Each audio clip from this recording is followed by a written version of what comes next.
Again, hello and welcome. I'm Robbie Knock. I'm the Vice President of Alumni and Industry Engagement here at ArtCenter College of Design, and it is a pleasure to see you all for our second installment in the Creative Tech programming this week and last week. How many people were here last week? Just a hands up. All right, that's pretty good. Thank you for coming back. Having you here is a big part of what makes an event like this work, and your commitment to the program and your interest in this topic and into the expansive world of creative tech really makes a huge difference for us in understanding our future and how we support one another. So I've got a few words of introduction, and for those of you who were here, some of this will be familiar. I'll paraphrase a little bit and jump through it so as to get us started pretty quickly. Firstly, we're pleased to welcome all members of our community, students, alumni, faculty, staff, friends, board members, donors, philanthropists, industry partners. It's great to have you all in the same place. And again, that is one of the things that makes ArtCenter incredibly special. So this is now the fourth iteration of Creative Tech. It started during the pandemic, and it was entirely online. And over the last few years, we've evolved the format and evolved the flow of events and the focus on student-facing programming and public and alumni-facing programming. And this year, we've done both. We've had programs exclusively for students, focusing on careers in creative tech, and then really broad-based programming that expands the conversation around creative technology at the college. And I think it's helpful to really focus on the purpose of creative tech, which is to highlight the evolving role of artists and designers who are inventing and adapting technology. It is about the process of combining multiple domains, creative and otherwise, to create new tools, processes, experiences, to solve problems, and to identify new ways of thinking and being. ArtCenter has a long history working at the forefront of technology and creativity and the intersection of the two. For me, the story goes back to Ansel Adams and the invention of the zone system to understand the balance of light for an analog digital process. And there's, throughout ArtCenter's history, been some key moments where art and technology and creativity have come together. We were one of the first colleges to introduce computer-aided design to art and design education. We have an incredible set of labs, prototyping facilities, making facilities that are absolutely at the forefront of what's available for students and professionals alike. And we also recently, through leadership of interaction design, launched a lab called the Immersion Lab, which really brings together AR, VR, XR, mixed reality technology, optics, sensors, and the way in which those engage with creative processes. Students are experimenting really from a technology and creative foundation. This year, we felt it was important to highlight the kind of going upstream and downstream from the studio to look at policy and regulation and the role that generative AI is really pushing us to question ownership, content creation, rights, attribution, and then downstream, really looking at the impact of creative tech in practice. What are the life cycles of the products and inventions and technologies that come out of the studio, and how do those affect the environment, humans, the whole world of creatures and beings that we're a part of on the planet? And today, that's really our focus. So you'll get into that in a moment. And also, I'd just like to recognize that this program is the result of a collaboration across all of ArtCenter's departments, internal, external, lots of teams, lots of collaborators. And I would thank you all again, but I already went through that last time, so you're all very, very much thanked. We're grateful for this. And then lastly, I'd like to introduce our moderator and host today, Karen Hofmann. Karen's support of creative tech has been since its start in 2021. And aside from the support and the participation and willingness to think through and explore the formats and topics and all of the things that we've done over the last 4 years, I think the thing that is most important about Karen's contribution is her willingness to be part of the program, to dive straight in, to be on screen, on camera, and important to recognize that her contribution to the college has come from a student perspective, through faculty, through administration, through being a provost, and now our president. And I think we're really lucky to have a president that wants to be in the room, that wants to be on the stage. So Karen, thank you, and you'll kick us off. Robbie, thank you. I'll wait till it comes on. Are we ready? Okay. Do I, Max? Oh, there we go. Are we good? There we go. Well, Robbie, thank you for that lovely introduction. I'm not sure how much I enjoy being in front of the camera, but hello. What I do love is having these conversations, because this is what's really the heart of ArtCenter, is thinking about creativity in new ways, and creative technology is just one of those platforms that is very multifaceted. And this did come about during the pandemic. It's one of those silver linings of the pandemic, is where this programming was born, because we wanted to make sure that our students primarily had the chance to really hear from all of our incredible alumni, industry leaders, about where the world is going. So tonight we are going to have a very specific conversation with our lovely panelists around purpose-driven creative technology. And I would say purpose, people, planet, are those things we're really going to have a discussion about. Before I invite them up, I want to give our friends here who might be new to ArtCenter, and those that are alumni coming back, because it's great to, I haven't seen some alums for quite a while. We're really happy to have you back. We're going almost 25 years of really focusing on things like sustainability, doing good with our creativity, especially through our Design Matters programs. We've done a host of courses, both in studio, in our humanities and sciences over the years, that really are prioritizing understanding sustainability, understanding the responsibility we have as creatives to our world, to all of mankind and to our planet. So this is not a new conversation for us. What I love about the conversation tonight is about really where things are going and how we're defining what purpose means for us. Before I get started, though, if I could, I know we've got faculty in the room. If you could just raise your hands, faculty. I know we have 3 here.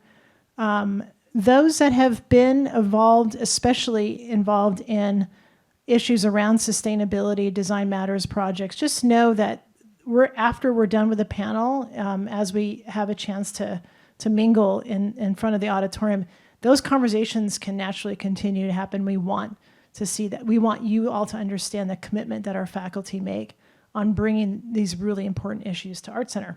So let's get started. Vicki and Jessie, please join me, if you could, and I'll do some introductions here. On my far left, your right, is Vicki von Holzhausen. Vicki is the founder and CEO of von Holzhausen, a company at the forefront of material innovation, creating plant-based alternatives to plastic that addresses climate change.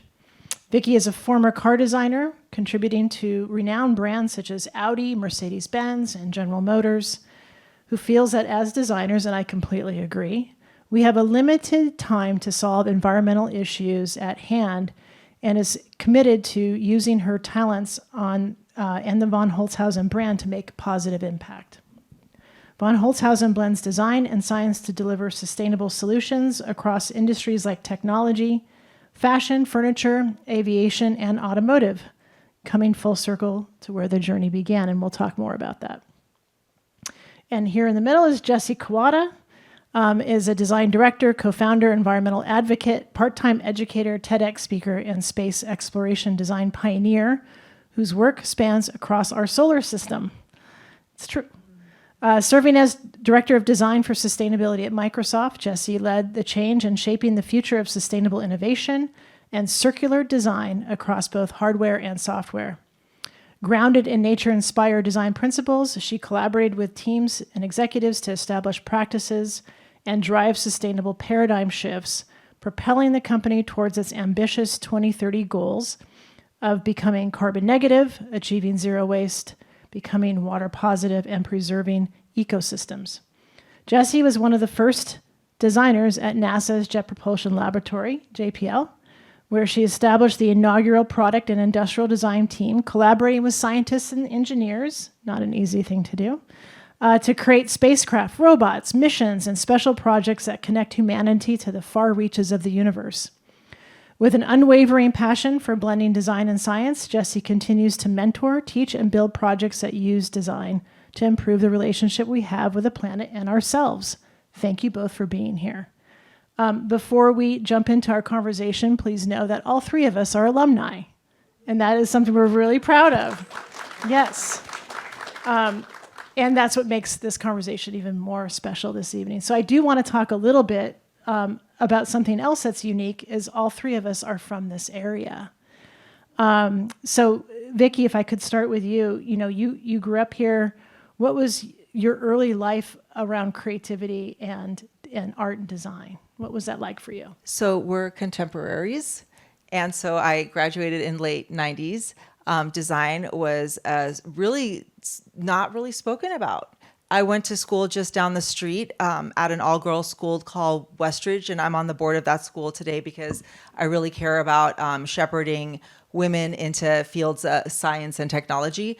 But back then, there was nothing cool like we have today, like the maker-builder spaces that exist with 3D printers.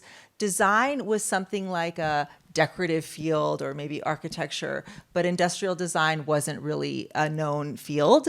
And I was a maker and a little bit of an anomaly at a prep school that, shepherded people to the Ivy League schools and schools like that. So I had a wonderful, some wonderful mentors there, and they sensed my sort of desire to be a maker. They saw that I had talent in drawing, and they told me about ArtCenter.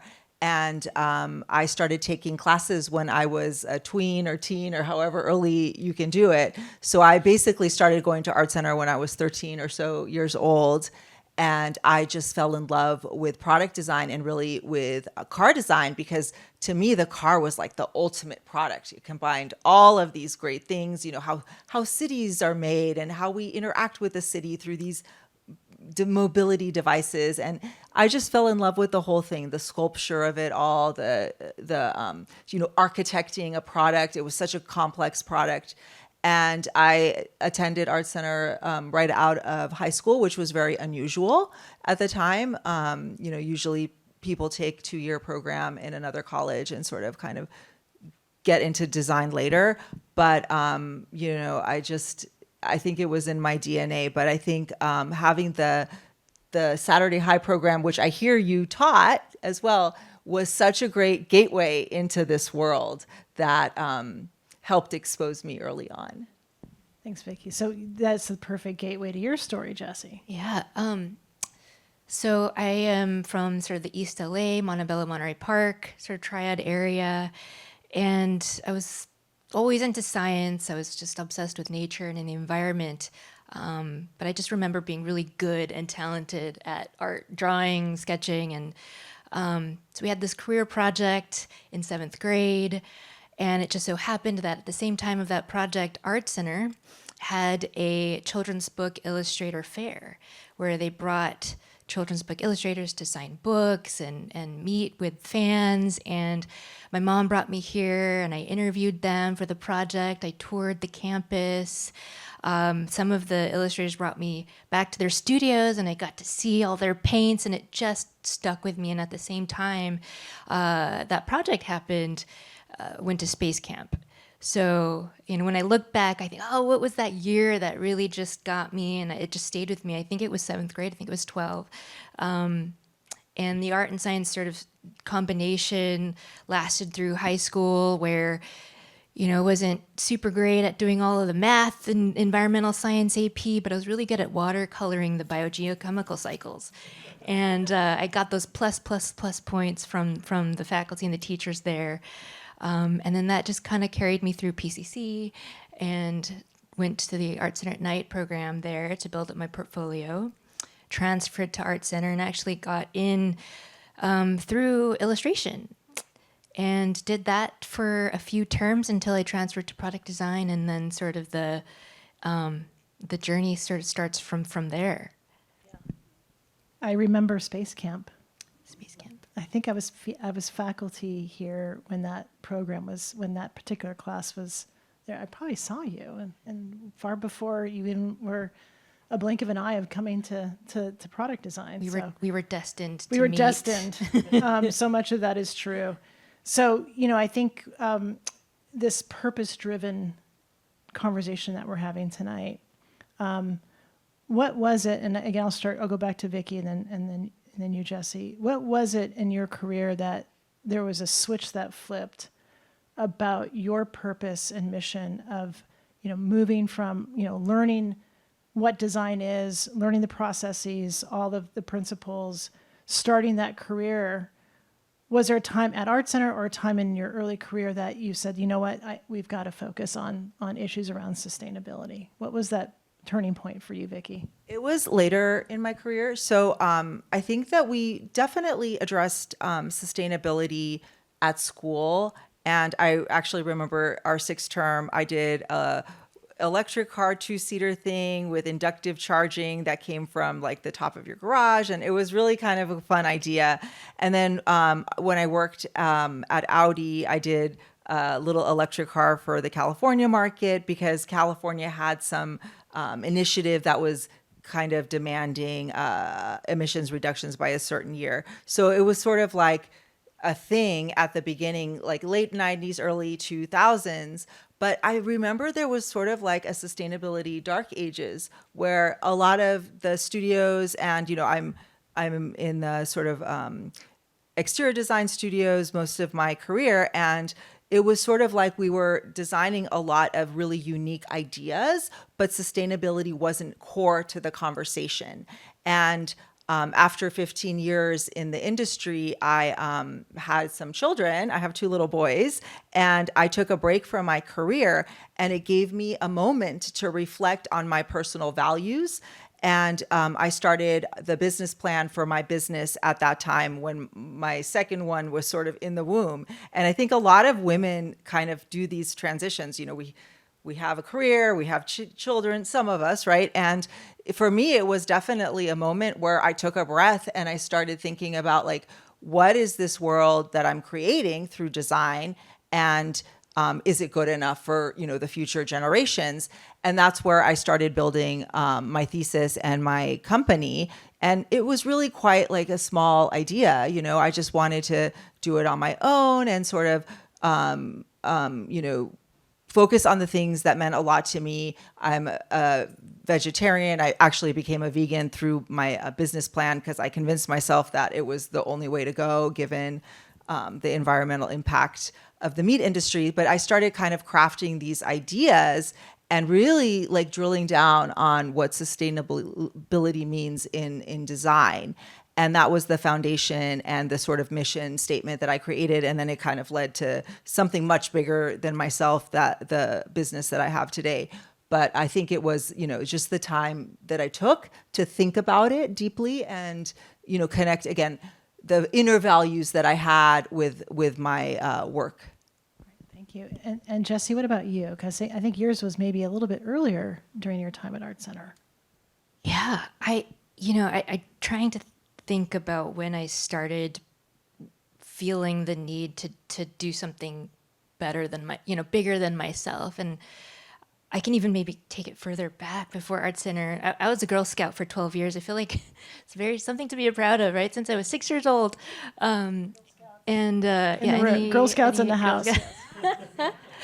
But during that time, you learn, weekly to volunteer, to pick up litter, to do all the things that, you do to take care of the planet and other people. And so I kind of just like had that notion of service in me. And so, looking back, because I never really realized that until actually thinking about it. But then, I got into illustration with ArtCenter, and it wasn't really until I started to use a 3D printer and started to want to make toys for kids and going to INSEAD, exchange program or the Business School of the World that Karen cultivated, and also co-leading Eco Council, which if you don't know what Eco Council is at ArtCenter, it was, or was, you tell me, is the student-led sustainability organization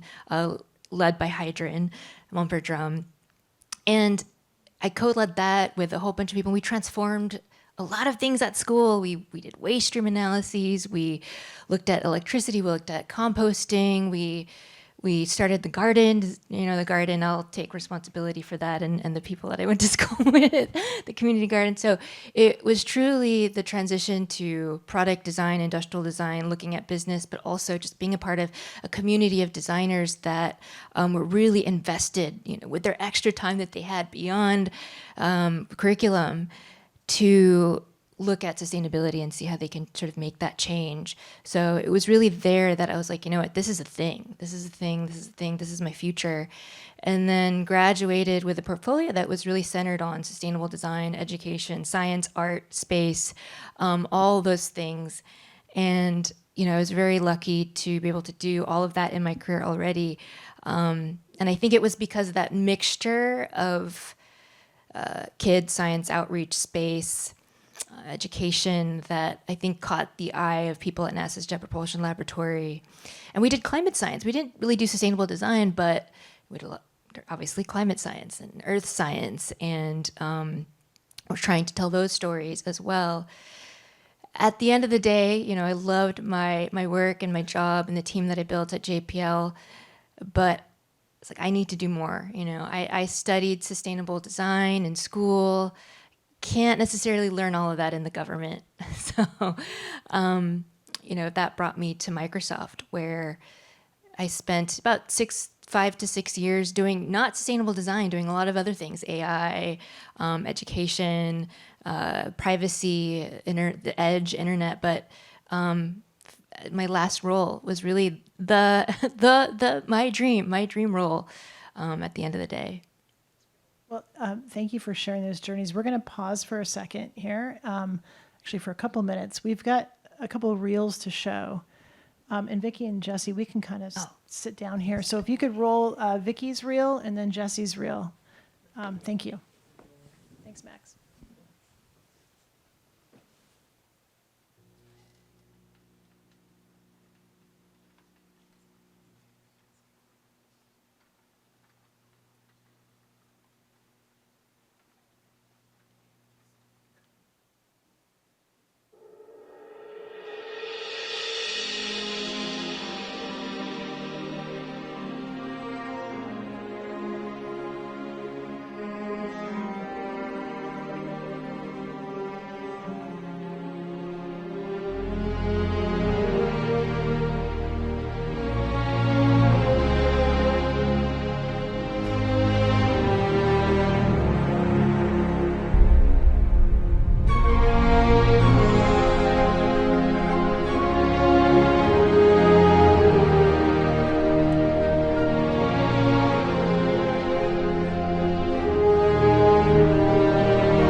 Thank you.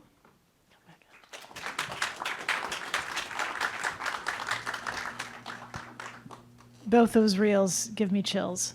And I'm just so honored to have you both here tonight, because I think visually what you showed us through your narratives is exactly what our world needs and what our designers need to be doing. So thank you for sharing those with us tonight. You know, it's interesting. Recently, there's been some discussions around, you know, what is sustainability, what is innovation, what is technology, and it's been interesting hearing some dialogue about how some of our even current students, and I think some people in our public and in our consumer culture, see it as two different buckets. And I think that's been something that I've realized lately, is that sustainability, and especially as a lot of what we focused here at ArtCenter, seems to sit over here, and technology and innovation over here. And I'm sensing that we're at a point where we're starting to see that converge. Could you both talk a little bit about what you are seeing in that convergence of sustainability and purpose-driven, with how important that is to define as part of an innovation technology? And either one of you can start. I can start. Yeah, I mean, it's funny because I think those are the core principles of good design, right? Dieter Rams, I'm a student of Dieter Rams for like a lifetime. And core principle, a product has to be innovative. A product has to be ecologically friendly, like number 1 and number 9. And I think that these are sort of old principles foundationally that have to define everything that we make. Otherwise, in my view, and I think in clearly in the world, it's irrelevant at this point. I feel like sustainability is definitely table stakes when my business works with large corporations, and all of them have sustainability goals. And the only way to really, drive sustainability is through technology in order to sort of make it real. So I don't know if that answers your question, but I feel like that's in a way a simple way to look at it. Yeah, and I think, what is interesting, I remember in our conversation, was around like how you're looking at capturing the hearts, of people. And I think what you're doing is, in your practice, you have this material vision, correct? Mm-hmm. Could you talk a bit more about what material vision is? Yeah, and I think we created this thing, a platform called Material Vision, and I think it stems from the fact that I'm actually not a material designer. I'm a car designer, which is really different. So I don't look at materials like, what colors do we put on them? What textures do we put on them? We really want to dig deeper. And what my team did, they're an incredible group of, some biopolymer scientists, PhD chemists, and designers. When you put these really amazing people together, magic happens. And what we ended up doing is really drilling down to the molecular level and rebuilding materials from scratch by changing their chemical makeup. So using plant-based inputs and changing the molecular structure and rebuilding them into really durable, performance-oriented materials. So when you go to design stuff out of them and the clients say, well, we just want it to look like leather, it's kind of like a drag, right? Because you've created something from scratch using the basic molecules, and then you're copying something that's quite outdated and actually destroying the environment. So we created a really positive platform called Material Vision. You could see it on our website. If you scroll down, it's kind of like this fun little visual, because we want to inspire people to think outside of what they understand as materials today. And it's really inspired the companies that we work with. And so we think about, how do we reveal the true nature of the material through the design? And we've developed like translucent top coat technology so you can see the backing fibers that are used to make the material. We've, suspended particles in them so they look sort of like cool galaxies, and I think some of them were in the video that we created. But really, the material can look like whatever you want it to look like, and it can perform. And it shifts the paradigm of what sustainability means. I think we've gone past sustainability looking at like a kind of a crunchy, not sophisticated design aesthetic. I think that sustainable products look quite sophisticated and advanced today. So we believe, and we've taken that stance on materials as well. They shouldn't look like the materials of the past, but they should like have their own unique expression. That's kind of where I was going, which I love about this sort of telling the story at a molecular level, which is the perfect pivot to you, Jessie, which is maybe planetary levels. What is your take on how to tell a story? You know, I look back at one of the great things that I learned when I was a student here, that constraints make you more creative.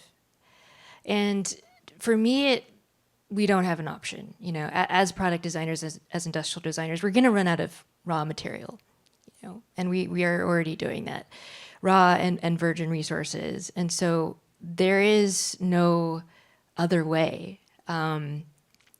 We also talked about planetary constraints and planetary boundaries, which is sort of a newer concept that researchers came up with. But as all of the people in this room who are interested in coming to a talk about sustainability probably know the Paris Agreement, right? The 2015 Paris Agreement, where, you know, by this time, and I believe it was like 2100, you know, we cannot surpass 2 degrees Celsius or else catastrophic, you know, planetary change. And then, you know, researchers brought that back. You know, we need to actually, by the end of the decade, we can't surpass 1.5 degrees Celsius. And so recently, researchers have said, you know what, we're almost 1.5 degrees Celsius already, and we're 2024. So, you know, for me, it's there is no choice. It is not an option to be able to bring in sustainability into the innovation process, because I think you're right. A lot of companies and a lot of people think that it is a checkbox, something that is compliance, something that is SELA, something that, you know, designers maybe don't even need to participate in. But we all know that by the time that it gets to compliance, it's too late, and we can't affect what the product is. And there's a fact that really resonated with me that I remember. I'm sorry, I don't know the source, but 80% of environmental impacts can be sourced to the design phase.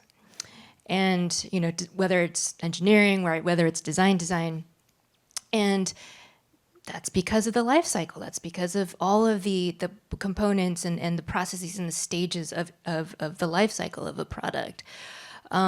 So clearly, there is a huge opportunity, if not, you know, dare I say, pressure for designers to, you know, if not advocating for it, going into leadership positions where they're actually bringing that in, you know, into the board tables. Leadership. So let's talk about that for a minute, because, you know, we know this is an imperative, what we're describing here tonight. And we know that we have, as ArtCenter, has a lot of work to do to focus on climate change. And we know we've got ideas of getting there. We're looking at curriculum, we're looking at projects, we're looking at partnerships. It is an imperative. However, when you're lessons learned on inside of organization, and Jessie, I'll go to you on this, at Microsoft and JPL, what are some lessons learned about leading with this? Maybe some lessons that ended up really great and some lessons that were a little more challenging. Yeah, it's just for context. In terms of sustainability at Microsoft, you know, there's so, before I started the role as director for design for sustainability, there was lots of existing efforts in sustainability, you know, across disciplines. And so I came in not as obviously the first person, but the first design leader in the company that then supported and accelerated ideas, that communicated and helped to storytell and build community and, you know, kind of fill in the gaps, right, and create these in-betweens, create programs and frameworks. So I wasn't the first to do it, but someone needed to give it a voice. And so, you know, my sort of approach has always been people, product, process, because, with every movement, but especially sustainability because it's so holistic, and that you have to build the awareness, you have to empower people, and sure, you have to innovate, but also you have to look at processes and people and have them understand and with the right mindset that this is something that we need to do. Lessons learned, so many lessons learned. Don't boil the ocean. Not only because global warming, well, that would literally don't boil the ocean. For Microsoft, it was, being an intrapreneur at a place like Microsoft is not easy, and it's really like climbing the mountain where you don't see the next mountain on the other side.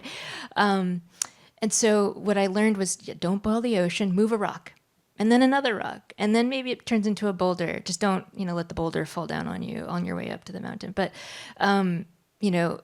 start with something small, small, but don't do everything because it's just highly systemic, right? And I feel like designers are overwhelmed with the amount of ethical things that they need to talk about. Accessibility, they have to think about this, they have to think about that, right? And it becomes overwhelming to add on 20 new principles of sustainability.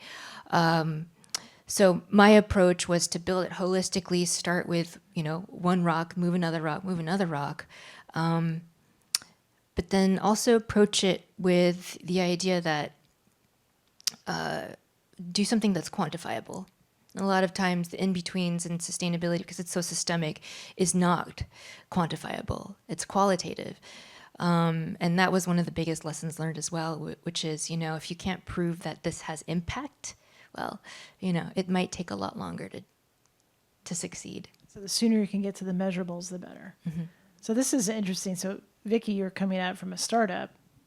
What were the lessons learned along the way? And I think was it 2019 that I started it in 2015. 15. Yeah. Yes. Okay.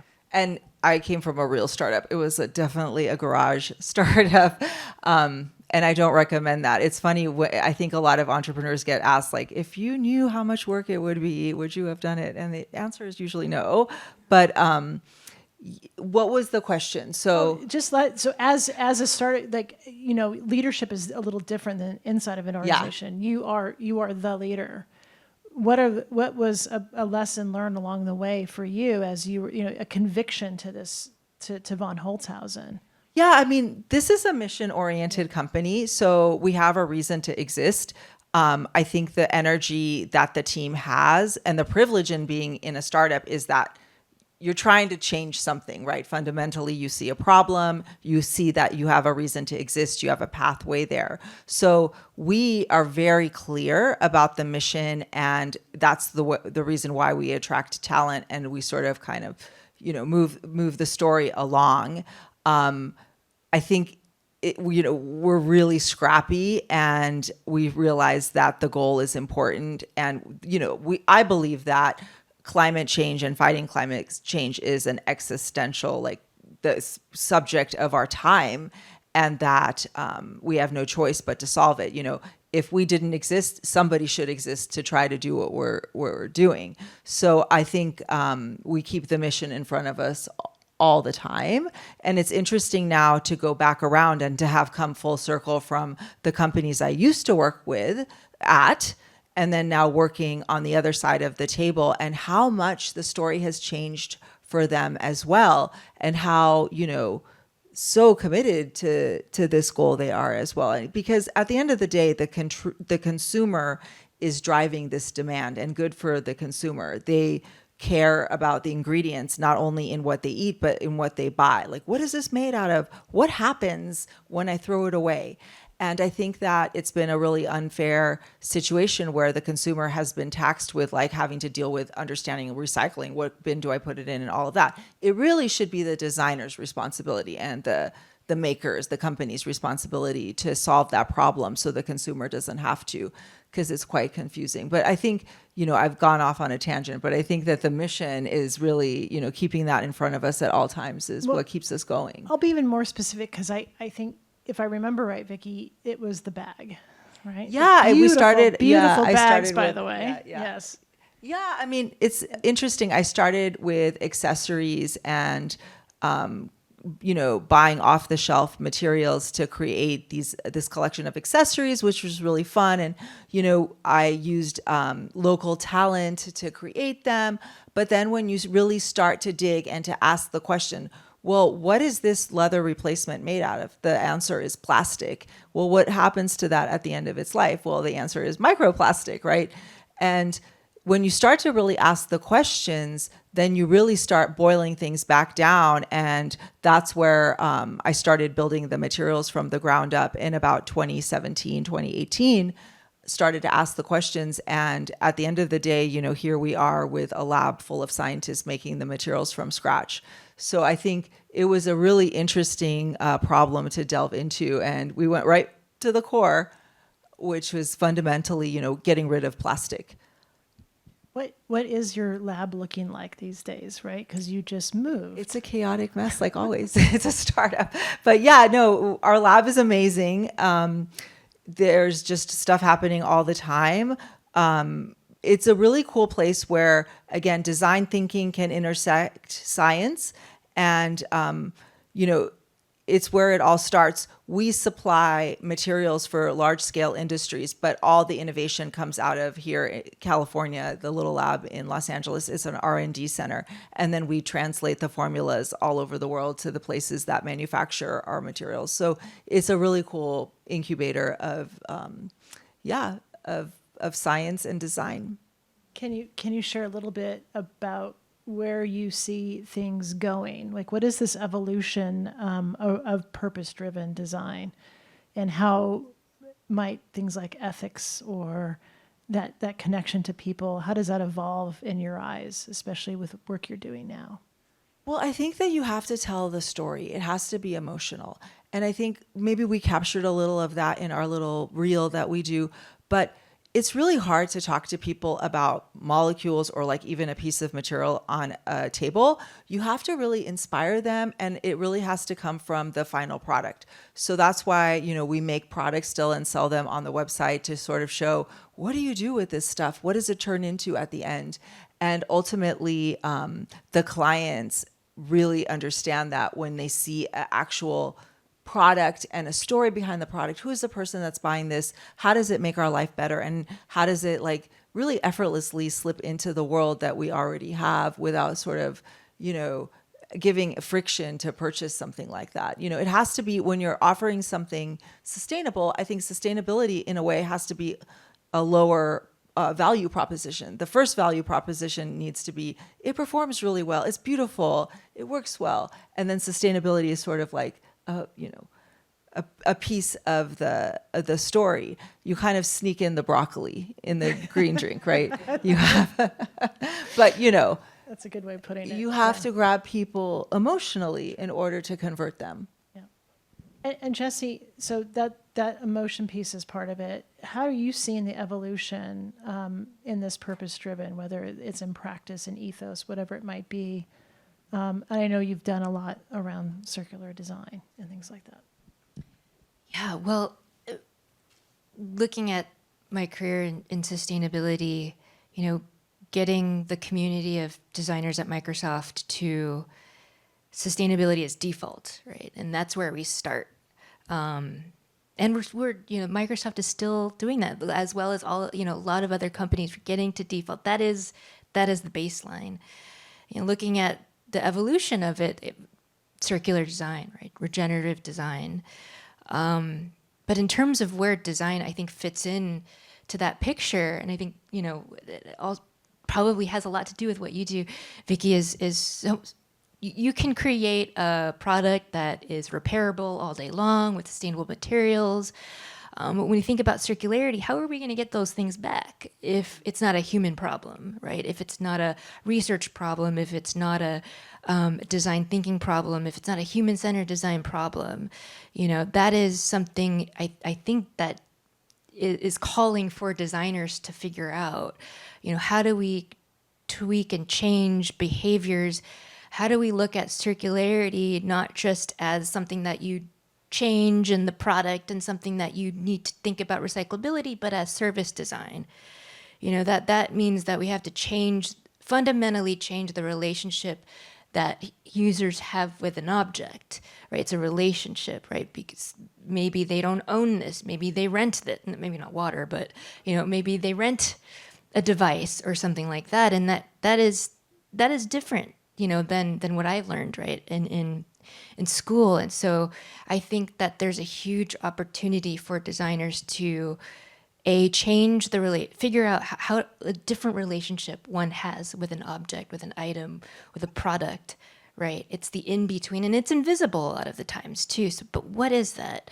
But then also, how do we get things back so we can use those things for feedstock, right? So we can create new materials, and build CMF libraries that have recycled content, recycled materials. It's like a marketplace, of materials, and then be innovative from there. Yeah, you mentioned something about the relationship to product, the relationship to making, and Vicki, I'm going to pivot to you because you've got two amazing young boys that I think do a lot of making around the house, I'm guessing. It's in the DNA. And then also your observation of, being on the board at Westridge, your other alma mater. What are you seeing in this generation, coming up through their middle years of elementary into high school? What are you seeing as an evolution for that generation?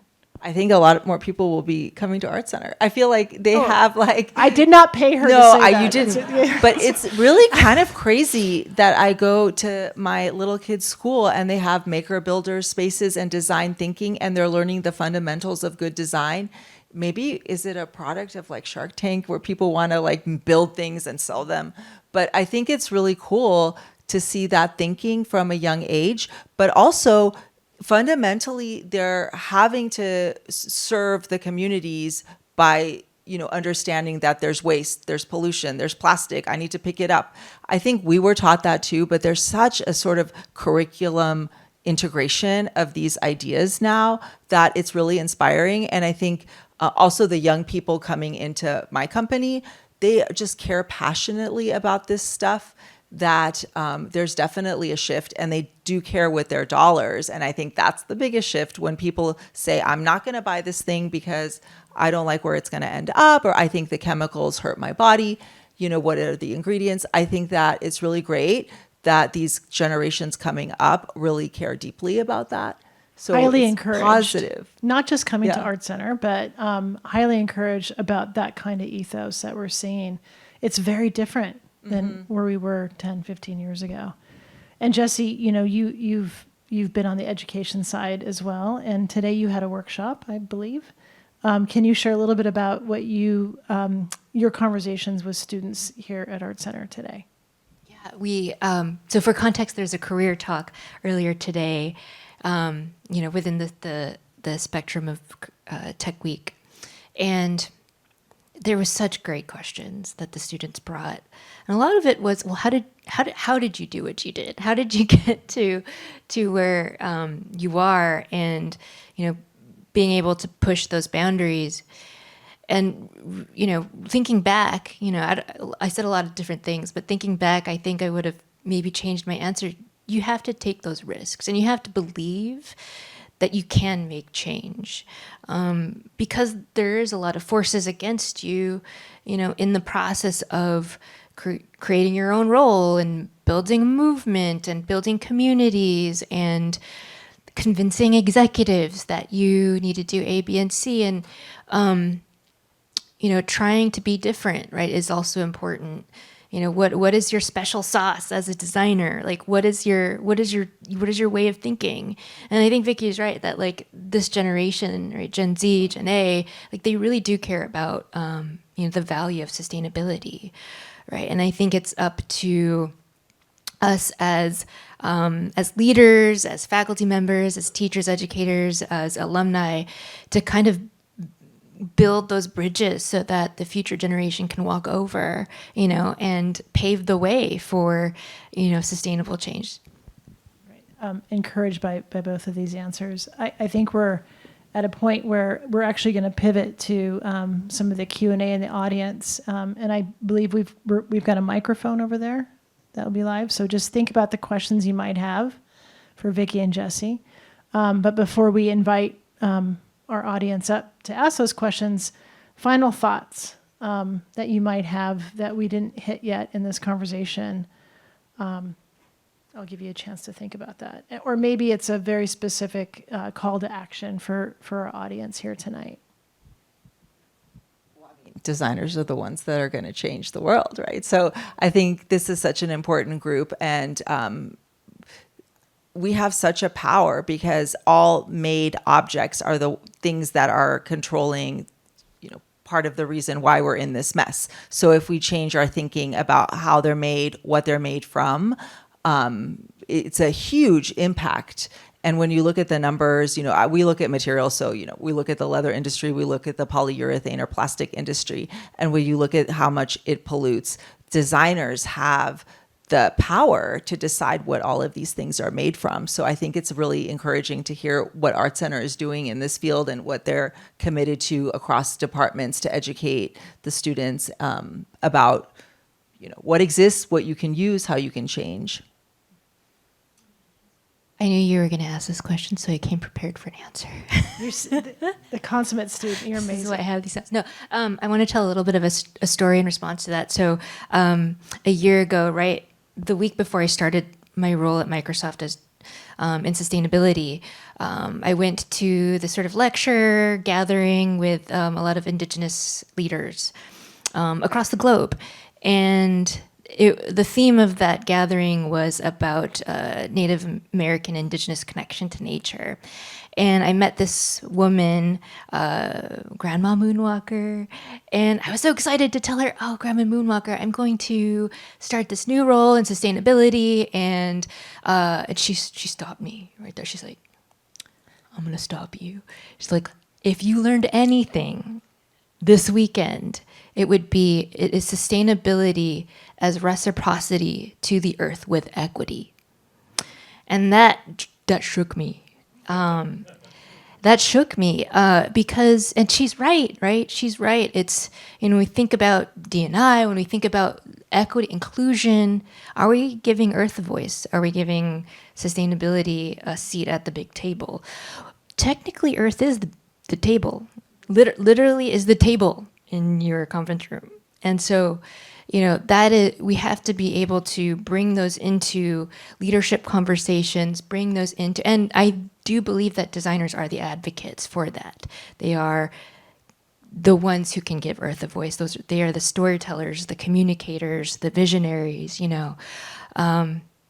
so hopefully that both of your final thoughts are incredibly inspiring, and I'll add a third one in here, which is 2030 is ArtCenter's centennial, and I think our call to action as a community is to address exactly what you two have described tonight, which is we have an amazing young generation of creatives that are here. We just need to enable them to get the tools and methods that they need to be effective to help really truly change our world. And I think we really need to think deeply about what our relationship is with the planet, and that means everything that we do 24/7, and give it, I think, a deeper thought than we have, that it goes beyond just creative technology. It becomes really an ethos on how we live. So thank you both for the conversation tonight.